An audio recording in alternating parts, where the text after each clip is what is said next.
Hey guys, welcome back to my channel, Tales and Tomes with Amy.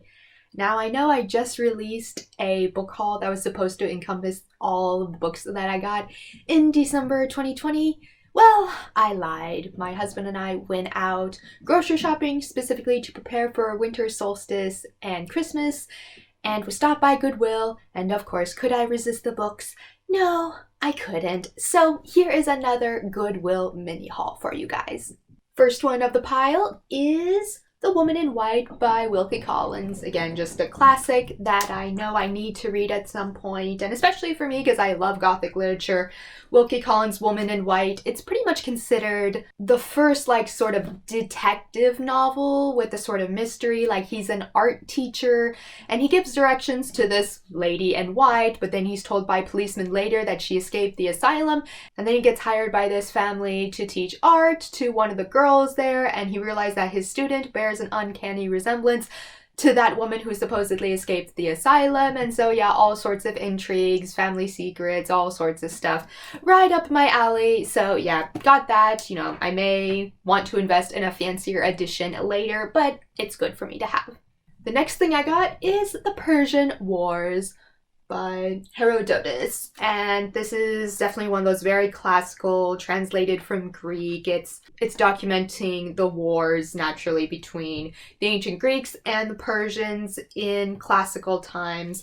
What's really interesting is that the way he chooses to organize the books in terms of 9 books, chapters, I looked at them and then I realized the 9 books are all named after the 9 muses. So I'm just I wonder if is he literally making some allusion to the muses, or did he just do that as a throwaway? So it'll be interesting to see, how the Greeks interpreted, the Persians, at that time, because those were the 2 really big superpowers beyond China, but they were farther away. But those were 2 big superpowers of the ancient times. Next one I got this wasn't in the normal fiction section, it was actually on a special shelf that was labeled employees picks. So these ones that they thought people would really like, it's called The Sight by David Clement. It's basically a novel of talking wolves. This wolf pack, they take shelter up in this abandoned castle, and one of the females is about to give birth, but then there's this lone wolf, Morgra, who has the power of the sight, whatever that is, and has an interest in one of the pups being born because she knows one of those pups is actually going to have a power even greater than hers, so she's invested in trying to figure that out. But of course, the pack wants to protect their own, so yeah, that'll be interesting. I haven't read a book about talking animals in quite some time. I know I must have read something since I read Redwall as a teenager, or Watership Down. I'm sure there are a few, but I just really can't remember them. So this will be an interesting read to go back to, again, talking animals. Next book I got is The General in His Labyrinth by Gabriel, Garcia, Marquias. And my husband actually introduced me to this author. He's, again, a Nobel Prize winner. I already got one of his other books at a discount library book sale, and I really enjoyed it. So the minute I saw his name again, I'm just oh, I'm getting that. And this is essentially a sort of fictionalized novel for the great liberator Simon Bolivar. Definitely not anyone I've heard of, but I'm sure he's a famous figure in South American history, trying to free them from Spanish colonialization and stuff like that. So the little flap says, "He gives us the man of flesh and blood, worthy of both adoration and anger, seeing among his enemies and his partisans." So yeah, it'll be interesting to see how he goes about this historical figure. The next one is Juliet's Nurse by Louise, Levine. And at first, I didn't even put it together that this was possibly related to Shakespeare. I just saw a historical novel, and I'm just okay, I'll read it. But then I realized reading the flap. So apparently, this is about the story of the nurse, about Juliet's nurse, the Juliet as in Romeo and Juliet from the Shakespeare play, and so it's about a novel with her as the protagonist and trying to navigate all these things both before and after all the chaos with Romeo and Juliet. So you know what, that's an interesting take. I am curious to see how one would expand upon that particular character.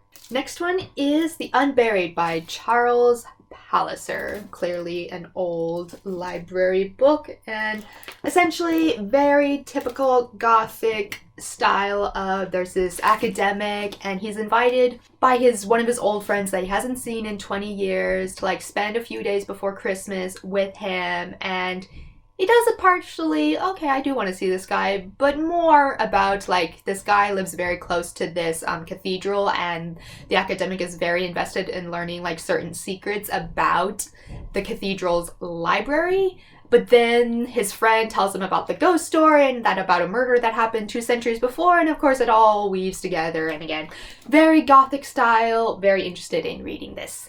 And then we've got another Gothic story, The Night Sister by Jennifer Mcmahon, and this is the typical 3 kids were playing, you know, in the old haunted mansion, or in this way, I guess, haunted motel, like with a tower, and they discovered, in their shenanigans, they discovered as kids something that sort of destroyed their friendship, like some secret of the family or whatever, and then like many years later, when they're all adults, they find out that one of their friends and their family is dead, and then trying to figure out, okay, what really happened? Is anything we found out like related to why they died? So yeah, I do want to read this sooner rather than later, because I am going through a whole bunch of not just Gothic stories, but specifically haunted houses stories, and I hope, you know, in a month or 2 I want to make like a video about like my top 10 favorite haunted house stories, like specifically within the realm of Gothic literature.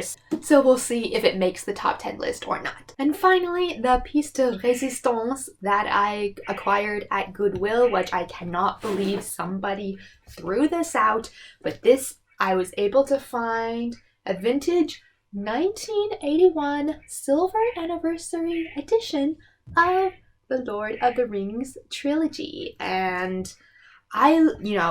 each hardcover at Goodwill was like $2.49, so in essence I basically paid $7.50 for this trilogy, and then I ended up looking at it online, and these can range in price from $150 to $250. So I'm just like, you know, I know nothing about books, but even still, I took one look at this and I knew it was worth something. So I'm just thinking, like, how could someone bring themselves to throw away this, you know, collector's item of Tolkien? But, oh well, it's mine now. So yeah, a bit tattered amongst all of them. The Return of the King is by far the one that's most worn out. Like, there's the big crease along the spine. So this one I feel was read a hell of a lot more than the other 2. But what's really fun about this edition, you know, not just, you know, the design, you know, it's beautiful, it's written, I don't think that's Elvish. Like, for as much of a linguistic nerd as I am, I don't know all of Tolkien's languages and like recognize them by heart. But what's really nice about Fellowship of the Ring is if you look in the back, like, it actually has a little fold away. This fold away actually shows you entire map of Middle Earth. I just thought that was really fun, and yeah, so like definitely these are one of those like this is not something you come across every day at Goodwill, so I'm so happy I found it. So yeah, that is everything I acquired at Goodwill, and moral of the story is check out your local Goodwill, because you may get collector's items, or it's not just about getting cheap books that books you like, but you can get books that literally are monetary value and people are throwing out, and I don't know why, but people do. Have a happy and safe holiday season. Catch you guys later. Bye.